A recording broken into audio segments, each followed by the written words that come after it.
You can't trust yourself. And by that, what I mean is you are not as good at things as you think you are good at things.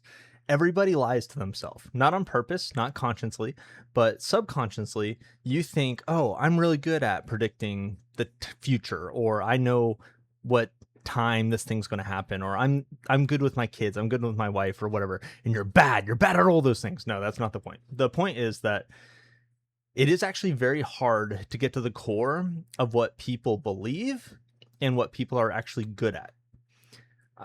There's a famous philosophy question called the trolley problem that you're probably aware of, but I'll explain it just in case you're not. Which the idea is that if there's a trolley barreling towards 5 people that are tied up, this trolley will hit the 5 people and kill them. You have an opportunity to pull a lever, and it'll change where the trolley goes, and it'll only kill one person. And the question is, do you pull the lever or not? And generally, people agree that one person dying is better than 5 people dying. However, a lot of people feel that pulling the lever would make them kind of like liable for that decision, where if they ignore the situation and don't pull the lever, those 5 people are going to die anyway. You can pull it. So some people will pull it to save 4 people. Other people will say, no, that's not my job. That's not my call, or something like that. And so what's fascinating is political scientists have actually taken people and surveyed them and asked them, what would you do in the trolley problem situation? And these people, the people that say, oh, I wouldn't do anything, I would just let it be, those people, so the scientists then lift up a veil that shows rats on a train. So they've actually set up the trolley problem, and there's 5 rats that are tied up, and they will die if the trolley hits them. Like, I'm not sure how these scientists got approval to do this kind of experiment, because like maybe it was a lie or whatever.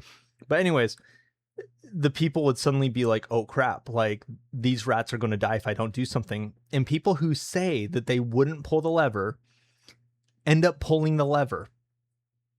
Very bizarre, right? People are like, I know what I believe, I know what's right, I know whatever.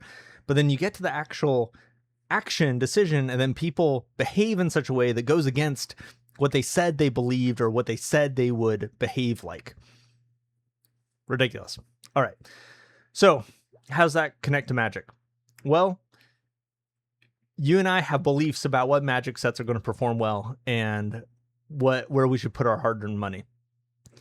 Then what do we actually do, right? And there might be a disconnect there. And we're going to play a little game where we're going to go through the past 2 years of magic sets. And I want to see if you can honestly have a dialogue with yourself of, did you call this right? Were the vibes right? Did you call this right? Did you put your, and then were the vibes right? But then also, where did you put your money? And that's going to give us a sense of, are you good at predicting magic sets and what magic sets are going to do well and what aren't going to do well? And are you good at investing in magic? So let me pull up my little spreadsheet here. And we've got 2025. The main booster boxes that came out this year were Innistrad, Aether Drift, Dragonstorm, Final Fantasy, Edge of Eternity, Spider-Man, and Avatar: The Last Airbender. And we'll start with Innistrad. I, in my heart of hearts, wanted Innistrad to be so good. So I'm going to go through this exercise. I'm going to do it. But obviously, for you following along, you need to have this conversation with yourself, see if you did a good job. I wanted Innistrad to be so good. When the spoilers came out, I was quite disappointed, and I did not buy into Innistrad. I think I bought 2 booster boxes, and I sold them immediately after release. After release, the price was high, elevated, and then shortly after it tanked, and I sold at that shortly high. And I think it was like $380 was the price I was able to sell them at, and now they're $410. So anyways, that's not the point. I did pretty well for myself. I didn't put my money in there. There would have been gains it's been like 18 months. There would have been gains. I would have made more money if I'd put in more money, but that is not what I did. And so from both the vibes perspective and the money perspective, I was off. I made some money. I had some of the vibes right, I guess, but I was off. Aether Drift, the vibes were bad. I did not think this set was great. And then monetarily, it was bad for the longest time. It's starting to go back, not back up, but starting to go up now. But everything's going up now, so that's not really a big deal. Aether Drip, the vibes were right. The money was right, I guess. Dragonstorm. I thought Dragonstorm was a banger. I thought it was so good.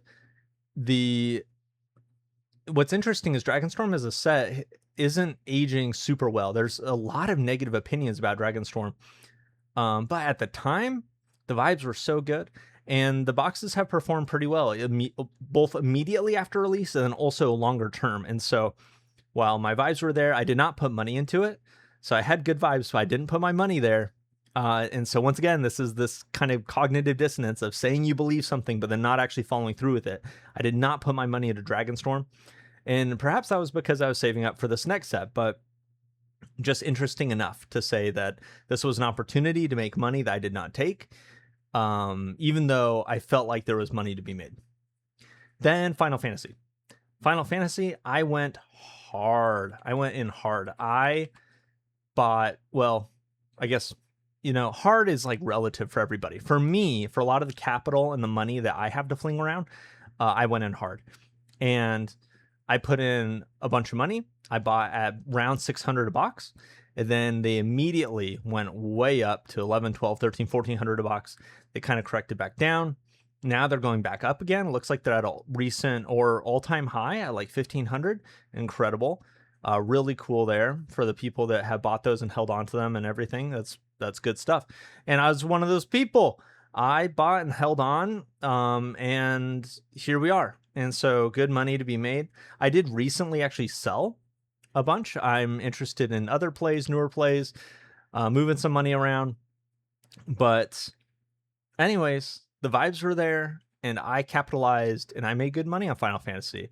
And honestly, overall, like, not to toot my horn, but I think that I've had a pretty good sense on a lot of Magic sets overall. But then we get to Edge of Eternities.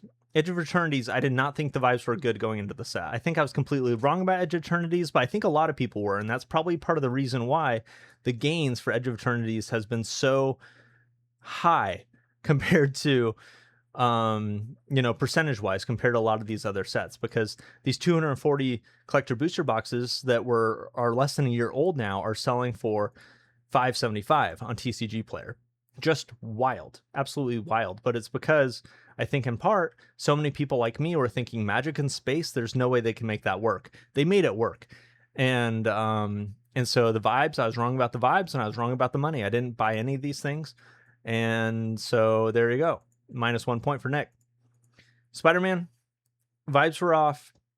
Didn't put in, I bought one box, sold it eventually. So yeah, vibes were off, money was off, and I was right, I guess. Spider-Man's such a weird circumstance because a lot of the people, including myself, that pre-ordered didn't really make their money back. I don't know. I guess there isn't that much weird about it. It just didn't perform well. Like I said, vibes were off, money was off. It was just not clear that the visiting the plane of New York City was going to perform well, at least not in my head. I'm not saying that's what the general consensus was. That's how I felt. And then I turned out to be right. Avatar: The Last Airbender, I thought was going to perform really well. It actually hasn't. Not yet, anyways. Obviously, it still has time to go, and it's rising in price. I've got one of the boxes behind me. But Avatar, I did not put in a lot of money, but I did believe it was going to go well. I think my belief was wrong for the most part. Like I said, it's performed fine, but it could have gone a lot better. And then, so, I said I believed it, but then I didn't put in my money, similar to Dragonstorm. But this time it worked out. Where Dragonstorm, I missed out on a bunch of potential gains. With Avatar, I didn't really miss out on any gains. I just missed out on an opportunity for my money to stay flat, at least for a year. This is all short-term stuff. If you're holding onto these boxes for longer, the calculus changes a lot. But we're just talking about what's happened in the past year. Then we get into 2026. Lorne Eclipsed is really interesting because the vibes, honestly, like in general in the Magic community, the vibes were really good. People were like, oh yeah, Lorne Eclipsed is going to be a banger. It's going to be great. And it is a banger. It is great. But honestly, I don't know. There's just a lot of things that could have performed better. and a lot of ways to put your money that would perform better. And so I've been pretty unimpressed with Lauren Eclipsed, and even the time that it was kind of coming out, I was unimpressed with Lauren Eclipsed.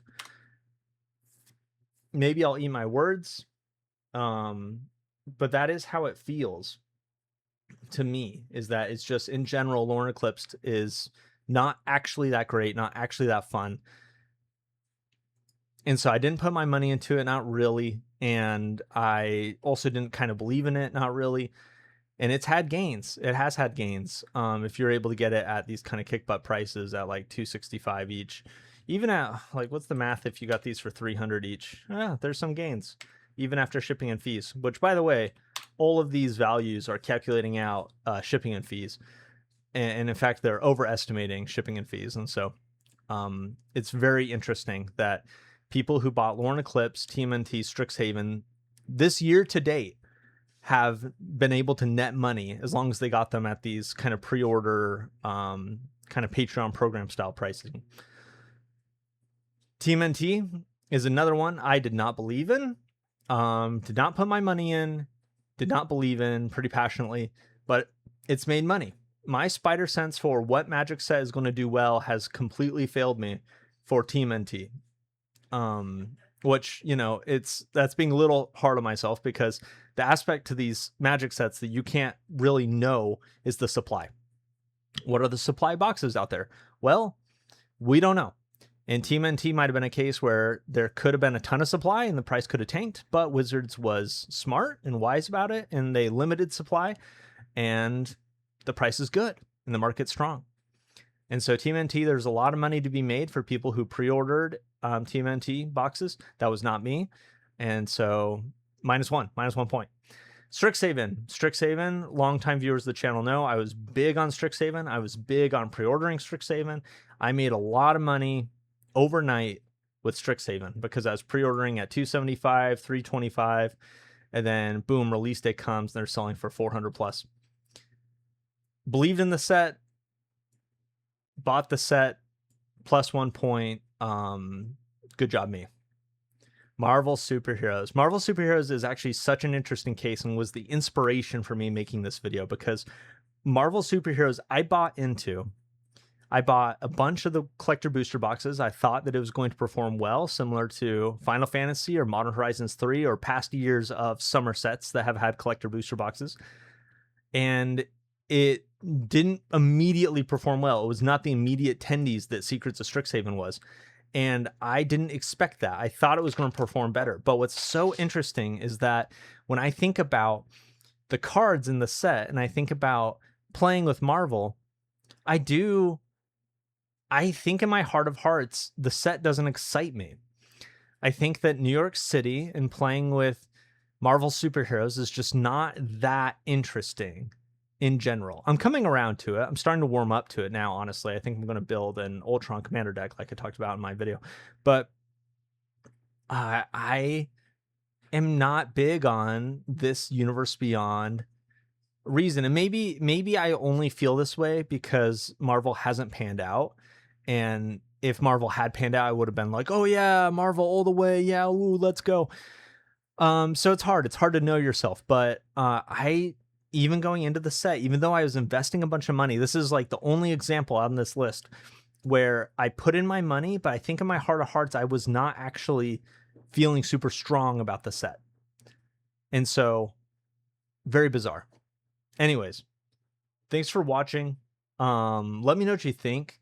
This is just a fun little activity to say, hey, do you know how to price products? Do you know how to anticipate what sets are going to do well? It's a good time. Thanks for watching. Subscribe. Thank you to my generous patrons, and we'll see you in the next one. Peace.